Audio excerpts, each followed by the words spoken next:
Baikuni Wibowo sempat menyebut Verdi Sambo memerintahkan dirinya untuk melihat isi dari rekaman CCTV atau kamera pemantau dari Duren 3. Perintah ini disampaikan melalui terdakwa Cuk Putranto. Dalam kesaksiannya untuk terdakwa Hendra Kurniawan, Agus Nurpatria dan Arif Rahman Arifin, Baikuni menjelaskan soal perintah Verdi Sambo untuk menonton rekaman CCTV di rumah Duren 3 tersebut. Baikuni menyebut perintah tersebut disampaikan sekali lagi oleh Cuk Putranto dan ada 4 orang yang kemudian menonton rekaman CCTV pada saat itu, yakni Baikuni Wibowo, Arif Rahman Arifin, dan Cuk Putranto serta mantan Kasat Reskrim Polres Jakarta Selatan Ridwan Soplanit. Tadi tujuannya apa tadi? Tujuannya menonton kan? Ya, tapi itu bukan tujuan. Jadi ke sana Cuk hanya menyampaikan ke Pak Arif ada perintah dari Pak Verdi Sambo untuk nonton. Kemudian Pak Arif, seingat pendengaran saya, Pak Arif nggak ada jawab apa-apa. Ya. Pak Arif masuk ke sana, Cuk masuk sana, saya ikut masuk ke sana juga. Masuk sana. Ya. Nah, setelah masuk ke dalam di rumah dalam rumahnya Pak Ridwan Soplangit atau di garasinya? Oh, di garasi, sorry. Di garasinya. Nah, berapa orang yang duduk pada saat di depan gerasi? Berempat. Siapa saja namanya? Saya, ya, Baikuni Wibowo, Cuk, Pak Ridwan, sama Pak Arif. Arif. Nah, setelah duduk, bagaimana cara untuk menontonnya? Saksi lakukan itu. Dari laptop. Dan saudara, kami sampaikan kondisi terkini sekarang di Pengadilan Negeri Jakarta Selatan. Para terdakwa yang hari ini akan menjalani sidang perintangan penyidikan di Pengadilan Negeri Jakarta Selatan tampaknya sudah mulai tiba. Saya melihat Agus Nurpatria dan Hendra Kurniawan tampaknya sudah hadir. Ya, ada 2 terdakwa, Hendra Kurniawan dan Agus Nurpatria sudah tiba di Pengadilan Negeri Jakarta Selatan. Dan kemudian kita masih menunggu terdakwa yang lain. Kalau melihat situasi dari kedatangan para terdakwa yang kemudian masuk ke ruang transit atau ruang tunggu, kami perkirakan bahwa sidang nanti akan berjalan tepat waktu menjelang pukul 10. Biasanya sudah akan ada persiapan atau pada tepat pukul 10 sidang nanti sudah akan dimulai.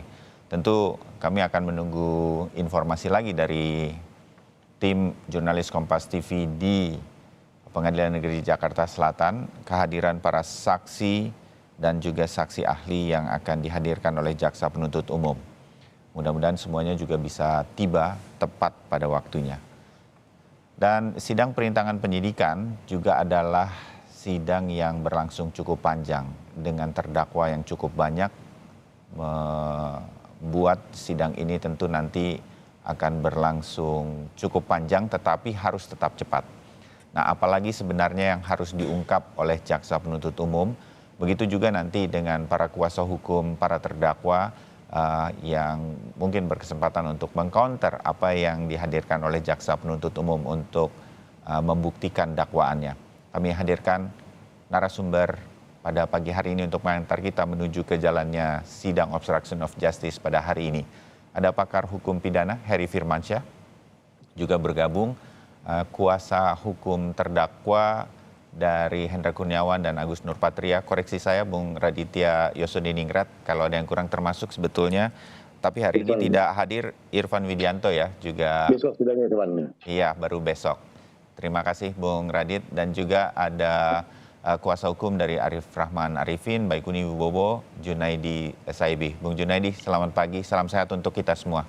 Selamat pagi Mas Bayu. Ya. Hari ini Jaksa Penuntut Umum akan menghadirkan saksi-saksinya. Artinya kami sebagai awam yang terus mengikuti, berupaya mengikuti setiap sidang, ini akan ada pembuktian dari Jaksa Penuntut Umum terhadap dakwaan. Jadi akan memberatkan para terdakwa. Kalaupun bukan ingin tahu strateginya begitu, tapi kan saya langsung mengetahui pasti ini akan didengarkan nih sama Bung Radit dan juga Bung Junaidi untuk kemudian ada kesempatan nanti kan untuk mengcounternya. Sudah terbayang apa sebenarnya yang akan disampaikan, Bung Radit dulu? Oke, sebenarnya tidak hanya banyak yang dihadirkan oleh jaksa oleh penuntut umum, menghadirkan saksi maupun ahli ke persidangan, bahkan keterangan mereka itu malah menguntungkan kita gitu loh, menguntungkan klien kami kan gitu. Ya, jadi khususnya ahli ya, ahli ada tidak menceritakan suatu fakta, tapi dia menerangkan apa sesuai dengan keahliannya untuk membuat terang. Artinya ketika dia menerangkan sesuatu menurut keahliannya tidak terbukti apa yang sebagaimana rekan penuntut umum dakwakan kan itu banyak di dalam beberapa ini, bahkan ada beberapa ahli yang rekan penuntut umum tidak fair, tidak mau membacakan dan tidak mau menghadirkan ke persidangan padahal ada dalam berkas perkara. Oh ya, misal atau dari sisi apa itu kalau boleh digambarkan kepada kami, Bung Radit, yang ternyata dari jaksa penuntut umum harus memberatkan malah justru meringankan? Ya, banyak hal tidak terbuktinya suatu adanya niat atau mens rea, atau itu tidak ada niat, tidak ada kesengajaan, tidak ada dengan maksud untuk, nah itu akhirnya tidak terpenuhi unsur pasalnya. Itu ada dalam keterangan beberapa ahli dan dua ahli pidana yang tidak sampai saat ini jaksa rekan penuntut umum tidak mau menghadirkan, bahkan kami minta untuk dibacakan pada menurut undang-undang, menurut KUHP itu wajib apabila ada diminta oleh penuntut umum ataupun penasehatnya penasihat hukum untuk dibacakan, tapi rekan penuntut umum hingga saat ini tidak mau membacakan. Itu. Oh, hal semacam itu. Hal yang sama dengan para terdakwa yang Anda wakili, Bung Junaidi, Anda juga melihat hal yang sama seperti ini atau Anda punya persiapan yang lain, Bung Junaidi? Ya, hari ini kan yang akan didengar untuk klien kami, Baikuni Wibowo itu adalah ahli IT, ahli pidana IT. Jadi spesifik dari di itu ya? Ya, dan kalau dilihat nanti juga kan kita akan lihat ya bagaimana sebenarnya kualifikasi unsur dari pasal dakwaan, terutama apa sih yang dimaksud dengan tindak pidana IT itu, seperti apa. Jadi ini yang harus kita dalami nantinya, karena di dalam keterangan ahli Roni misalnya, di dalam melihat fakta dan terpenuhnya unsur itu ada yang misleading menurut kami, dan itu yang akan kami tegaskan ya. Oke. Terutama adalah tentang kualifikasi di dalam unsur itu yang dilakukan perbuatan oleh klien kami. Jadi menurut saya sih kami more than ready untuk pemeriksaan hari ini sih. Iya, saya ingat itu Bung Junaidi, salah satu yang sempat ditekankan oleh Baikuni Wibowo di dalam keterangannya di sidang, dia hanya memindahkan hasil rekaman apa adanya, tidak melakukan rekayasa apapun. Jadi apa yang dipindahkan itu bukan memindahkan Mas Bayu. Karena kalimat memindahkan itu berbeda dengan mengcopy Mas Bayu. Jadi kalau memindahkan itu dari satu tempat ke tempat yang lain menjadi tidak ada. Oh iya. Tapi kalau mengcopy itu di tempat yang aslinya tetap ada, di tempatnya yang di copy tetap ada. Jadi ada dua gitu. Menyalin. Berbeda ya pengertian unsurnya di dalam pasal 32 itu. Ya, ini termasuk saya belajar, makanya saya bilang sama Bung Radit, Mas Heri dan juga Bung Junaidi, koreksi saya tuh hal semacam ini. Kita kan berpikirnya di kepala kita sebetulnya maksudnya sama nih, tetapi ternyata word by word, kata demi kata dalam hukum itu sangat berbeda, dan saya setuju sebetulnya memang berbeda, sehingga hal-hal semacam ini sangat penting di dalam dunia hukum seperti kita mengikuti jalannya sidang. Nah, jadi pada intinya sebetulnya Baikuni Wibowo pernah mengatakan dalam persidangan dia tidak mengcopy dari aslinya pun masih ada, tidak dihilangkan, ke sebuah tempat lain, ke hard disk lain atau ke laptop lain, juga tidak dia lakukan perubahan apapun dari sisi kontennya begitu. Nah, ini itu sedemikian rupa kalau itu terjadi bisa dibuktikan oleh Baikuni Wibowo dan juga tentu Bung Junaidi dan tim sebagai penasihat hukum, itu tidak ada pidananya, kira-kira begitu ya? Dan itu bahkan terkonfirmasi Mas Bayu. Jadi misalkan jadi yang dilakukan itu adalah mengcopy dari DVR lalu ke dalam suatu flash disk ya. Dan itu pun sudah diperiksa oleh ahli digital Mabes Polri ya, dari Pusat Siber menyatakan, juga dari Puslapor ya, menyatakan bahwa video yang ditemukan di dalam hard disk drive milik Baikuni itu tidak berubah, tidak ada penambahan, dan itu tidak ada modifikasi apapun. Jadi itu secara keaslian itu masih terdapat keasliannya dan itu terjaga keutuhannya. Sehingga kalau kita bilang ini ada tindak pidana yang berkaitan dengan itu apa gitu, yang dimaksud itu, yang makanya kami sejak awal dari semenjak eksepsi pun kami terus mempertanyakan hal tersebut gitu, yang sampai sekarang akhirnya baru mulai kebuka gitu. Iya, iya. Nah, saya ke Bung Heri. Saya makin terkonfirmasi nih dengan jalannya sidang, dan hari ini mungkin Mas Heri nggak mudah.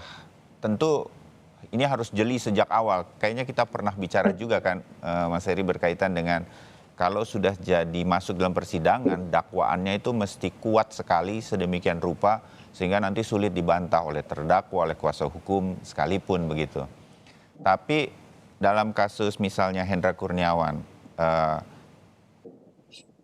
pada awal seperti tadi kita cuplik lagi di pekan lalu, ya taunya kejadiannya apa yang diceritakan sebagai sebuah skenario dari Verdi Sambo. Terjadi tembak-menembak, bahkan sudah sampai ke atasan, bahkan sudah sampai ke Kapolri. Semua memahami peristiwanya seperti itu. Inilah yang kita sebut kena prank di awal. Semua kena prank nih sebetulnya. Para anggota kepolisian di bawah perintah Verdi Sambo. Dalam kasus Baikuni, hampir kemudian kita mengatakan nih jaksa penuntut umum harus betul-betul membuktikan bahwa ada pasal pidana yang terkait dengan Baikuni Wibowo yang mengkopi rekaman CCTV ke hard disk, nah, kira-kira begitu. Kalau itu ternyata tidak ada pidananya, ya lepas dakwaannya. Mas Heri, ini harus bisa didakwa sedemikian rupa, dan sampai sekarang ini saya meminjam istilah Bung Radit, justru banyak saksi-saksi ahli yang dihadirkan jaksa penuntut umum justru menguatkan apa yang selama ini dilakukan oleh penasihat hukum untuk meringankan. Menurut Anda ini makin membuat bahwa persidangan ini makin berat sebenarnya bagi jaksa penuntut umum, makin ringan bagi Bung Radit dan Bung Junaidi sebetulnya, atau kita yang melihatnya nanti harus bersabar melihat jalannya persidangan? Bung Heri, analisa Anda.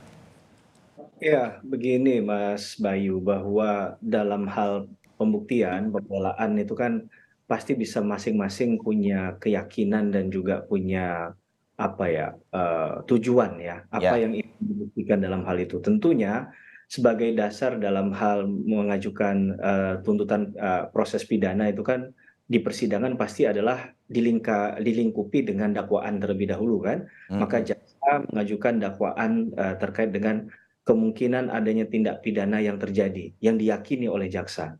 Tapi di sisi lain ya memang tugasnya penasihat hukum, jadi saya juga nggak kaget dengan apa yang tadi disampaikan oleh para penasihat hukum dari terdakwa. Tentunya yang ingin dilakukan adalah bagaimana kemudian konstruksi pasal yang ada dalam dakwaan tersebut coba untuk dipatahkan. Jadi sederhana sekali dan memang rumusan yang selalu dipakai dalam hal pembuktian, Mas Bayu.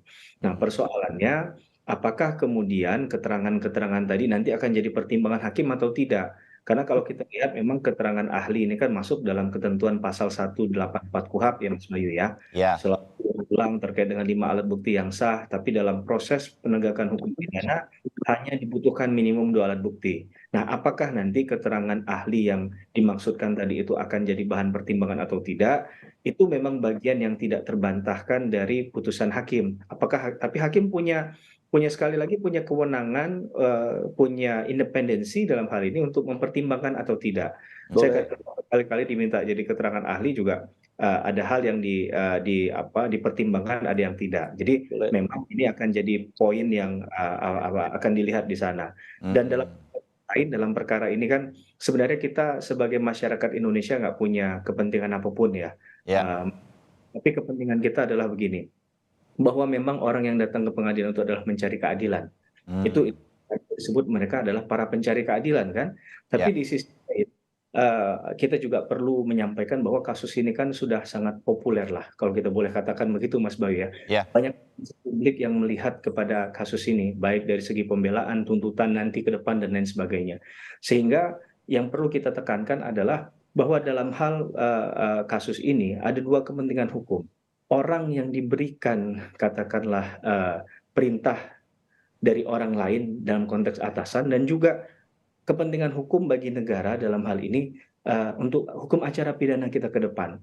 Ya, jangan nanti apa yang disampaikan oleh Profesor Mulyatno, guru besar kami di Fakultas Hukum Universitas Gadjah Mada terkait dengan disiplin bangkai tadi. Jadi jangan sampai nanti yes man saja. Nah ini juga perlu jadi pertimbangan hakim. Jadi agar ke depan bahwa orang yang diberikan perintah itu yang salah itu juga bisa memahami bahwa ada aturan hukum lain yang kemudian bisa membatasi hal itu sehingga perbuatan-perbuatan semacam ini tidak terulang di kemudian hari kan. Ya. Nah, ini juga kepentingan hukum banyak orang. Boleh saya tanggapi? Boleh, silakan, Bung.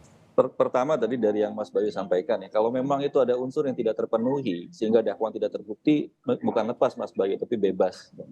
Kalau lepas itu bukan termasuk tindak pidana, itu baru lepas putusan. Ya, harus bebas kalau ada unsur yang tidak terpenuhi. Yang kedua yang tadi disampaikan oleh Mas Heri berkaitan dengan pertimbangan, segala hal yang disampaikan dalam persidangan itu harus dipertimbangkan. Masalah itu diterima atau tidak itu dua hal yang berbeda, tetapi harus dipertimbangkan segala sesuatunya. Jadi masalah nanti dia terima itu sebagai suatu pendapat di dalam petitum dia itu hal yang lain gitu. Tapi ketika ada satu hal yang tidak dipertimbangkan, maka itu akan menjadi celah bagi kami tim kuasa hukum juga bagi terdakwa, dan dalam semua perkara ini saya bicara secara general ya. Itu harus juga dipertimbangkan karena itu ada asas bahwa itu harus dipertimbangkan secara seimbang ya. Jadi itu yang juga harus ada. Yang kedua adalah bahwa di dalam asas itu asas indubio pro reo. Jadi nggak boleh ada keraguan sedikit pun dari hakim di dalam memutus suatu perkara pidana. Ya. Nah keraguan itu harus dihapus. Bahkan dinyatakan lebih lanjut ya di dalam asas kita itu bahwa lebih baik membebaskan 1.000 orang bersalah dibandingkan menghukum 1 orang tidak bersalah. Gitu. Ya. Sehingga makanya di situ tidak boleh ada keraguan sama sekali. Ya. Nah, makanya nanti adalah bagaimana kepentingan daripada kami mengajukan bukti pembanding.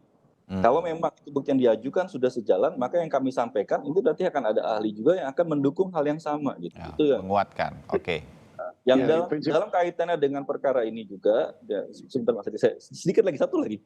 Silakan. Ya, juga nanti Mas Heri bisa jelasin nih, ini yang terjadi ini adalah namanya tuh deal naming in deal naming. Jadi ini adalah penyertaan dalam penyertaan.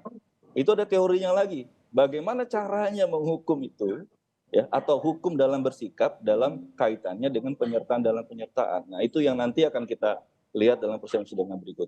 Itu sih yang saya tanggapi. Mohon maaf ya kalau ada yang. Ya, nggak apa-apa. Mas Heri atau ingin menanggapi?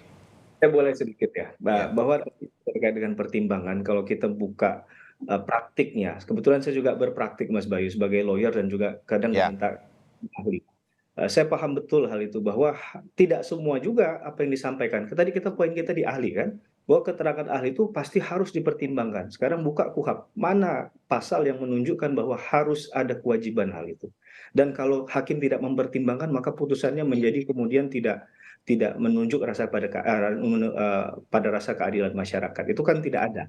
Nah, tapi dalam hal lain, kalau itu untuk diinsis, untuk dipaksakan harus ada karena ada kepentingan, ya sah-sah saja menurut saya pendapat. Nah, ya kalau menurut saya pertimbangan itu ya, kita ngomongin pertimbangan ya Mas Heri, masalah diterima atau tidak. Jadi dia harus sampaikan dulu, lalu dia bilang dia terima atau tidak. Itu dua hal yang berbeda loh. Ya, begini, bahwa itu jadi kewenangan hakim, kita sepakat nggak? Teruskan dulu Mas Heri, silakan. Poin saya adalah itu independensi hakim yang silahkan semua menyajikan. Saya tidak mengatakan bahwa tidak boleh menyajikan hal itu. Ya silahkan, memang itu hukum acara mengatakan demikian. Berpraktik juga memahami hal itu. Tapi ketika hakim nanti dalam pertimbangannya ya atau tidak, itu yang akan kita hormati kan. Ada juga asas tadi kalau bermainnya di ranah asas, kalau nanti sudah putusan, ini kan masih proses panjang Mas Bayu. Masih ada saksi, ahli dan sebagainya. Di akhirnya, kalaupun putusan itu dianggap tidak fair, ada istilahnya res judicata pro veritate habetur, bahwa putusan hakim itu akan selalu dianggap benar sebelum ada putusan pengadilan yang tingkat di atasnya mengkoreksinya. Jadi Mas Junaidi juga kan pasti nanti kalau tidak memenuhi rasa keadilan masih bisa melakukan hukum kan, dan itu memang adalah satu kanal hukum yang diberikan. Jadi dalam konteks ini saya hanya menggarisbawahi bahwa kita berbicara dalam poin keterangan ahli yang tadi disampaikan di awal prolog, gitu kan. Jadi kita memaknai demikian. Bahkan ya, banyak fakta yang mungkin dalam beberapa praktek tidak kemudian diperhatikan oleh penegak hukum misalnya. bahkan jauh sebelumnya di penyidikan misalnya. Ada bukti yang kuat ternyata nggak dimasukkan misalnya dalam berita acara pemeriksaan. Saya rasa nggak penting untuk dimaknai. Sehingga saya katakan bahwa ini adalah bagaimana kita belajar hukum acara pidana yang benar, begitu kan? Oke. Karena orang yang memberikan atensi kepada perkara ini. Ya. Itu Mas. Boleh saya tambahin ya sedikit ya. Ya, silakan Bung Radit ini ya. Jadi sebenarnya kalau menurut KUHP itu yang wajib dilakukan oleh hakim adalah mendengarkan keterangan saksi yang ada dalam berkas perkara, tercantum namanya maupun ahli, sebagaimana apabila diminta oleh penasihat hukum maupun yang rekan penuntut umum, baik untuk membuktikan memberatkan membuktikan dakwaannya ataupun membela kliennya. Itu ada dalam KUHP. Yang setahu sepahaman saya ya, bahwa hakim wajib mendengarkan keterangan saksi ya. Apabila tidak hadir maka dibacakan. Itulah. Nah, apakah nanti akan dipergunakan sebagai dasar untuk memutus apa keterangan saksi tersebut, ya berpulang daripada hakim masing-masing lah, kalau itu menurut saya. Oke, tapi kalau kita jadikan ini obrolan, bagi saya yang hanya di permukaan saja begitu ya, saya sih kalaupun sudah didengarkan, dihadirkan saksi, kalau saya menempatkan diri sebagai hakim, mendengarkan saja rasanya itu sudah menjadi naluriah bagi seorang manusia begitu, apalagi seorang hakim, untuk kemudian jadi pertimbangannya sedemikian rupa. Nah, saya rasa mudah-mudahan semua saksi ini nanti masuk di dalam jalan pikiran majelis hakim untuk kemudian nantinya memutus perkara ini sedemikian rupa sampai dia kalaupun tidak bisa yakin sekali begitu, ya keraguan-raguannya itu tinggal sedikit lah, kira-kira begitu.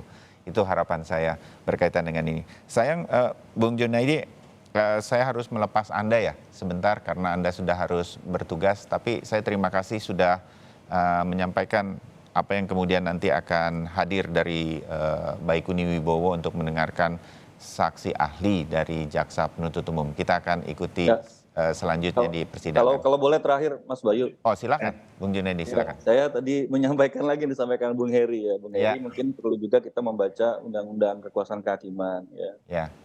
Undang-Undang tahun 2009. Di situ dalam permusyawaratan tuh hakim wajib menyampaikan pertimbangan. Ya, itu sebenarnya pertimbangan itu kemudian nanti akan dituliskan dalam putusan. Dan itu juga yang harus kita lihat juga ya, bagaimana nantinya juga kita akan lihat nih ya bagaimana proses persidangan ini, dan sampai saat ini pun kami masih bertanya gitu ya. Bahkan publik mungkin belum tahu bahwa video yang menjadi isu di dalam persidangan ini adalah video di luar rumah. Jadi selama ini orang berpikir itu adalah video dalam rumah, gitu, yang tentang berhubungan langsung dengan tindak pidana. Dan ternyata kan ini tidak berhubungan langsung, tapi dia di luar. Nah itu nanti kaitannya dengan pasal 39 huruf E.